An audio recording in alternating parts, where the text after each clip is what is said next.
People are slow, predictable, and have set patterns. You just have to look for the patterns and you'll see them.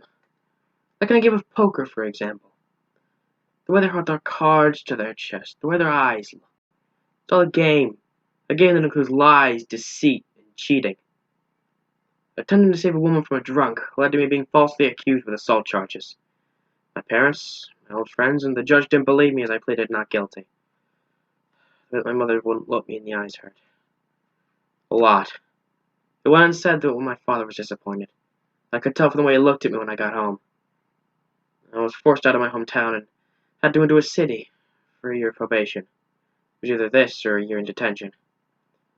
At the school I was attending, I was shunned. I tried making some friends with people in my class, but everywhere I looked, there were rumors about me. And they kept getting worse. Don't look at the guy with the criminal record, he'll kill you. I hear he carries around a machete with him, in case he needs to threaten someone. A kid with a criminal record, why did they accept him here?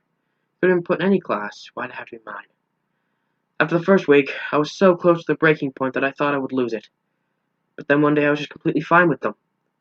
The rumors didn't stop at all, I guess I just became numb to them. Deceiving idiots wasn't hard. You just gotta pretend that you really know what they're into. Deceiving smart people, on the other hand, is quite a task. I gathered a group of these types of people.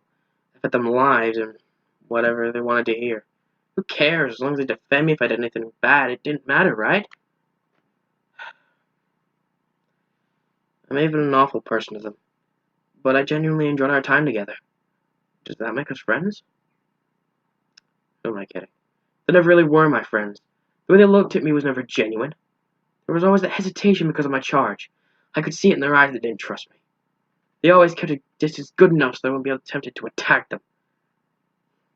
The guy that convicted me went along with his life. All because we live in a corrupted society that allows adults to do whatever they want as long as they have enough personal power. They all keep their own little hand, their own deck of cards. For me, one card is all I need. And it even gave me my nickname during my time in the city. And a whole deck of cards. Nothing can hold a candle to the wild card. Joker. Emotions are a weird thing, are they not?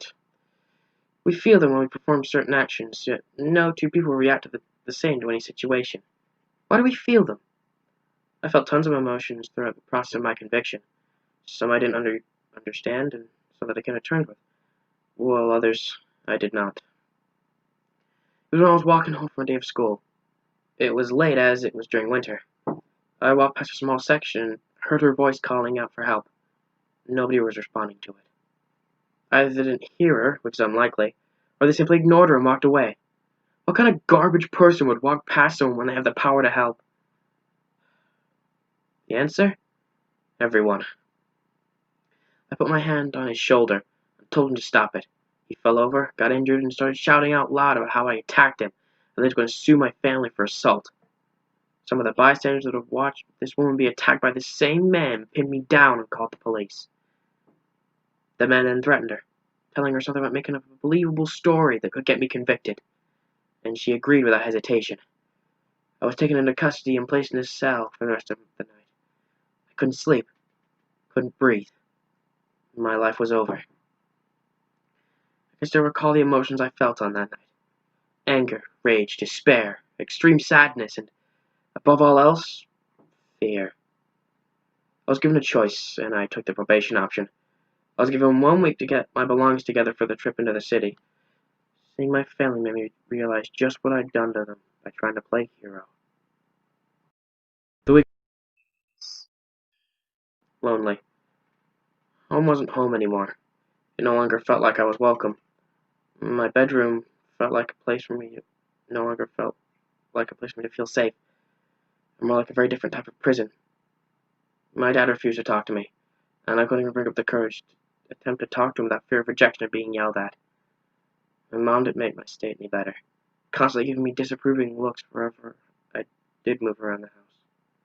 I received food not at the table, but outside my bedroom door.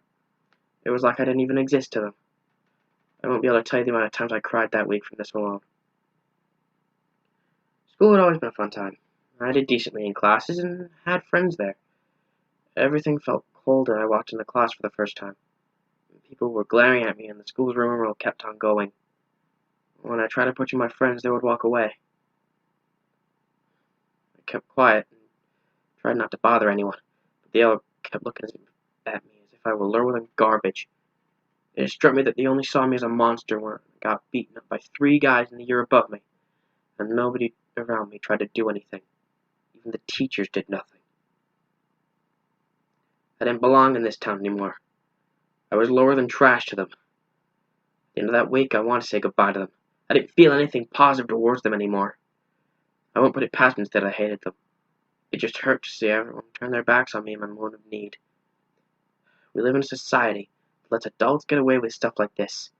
Since that day, I vowed to change it. After all, what better way to show the people what monster they created by using it against them?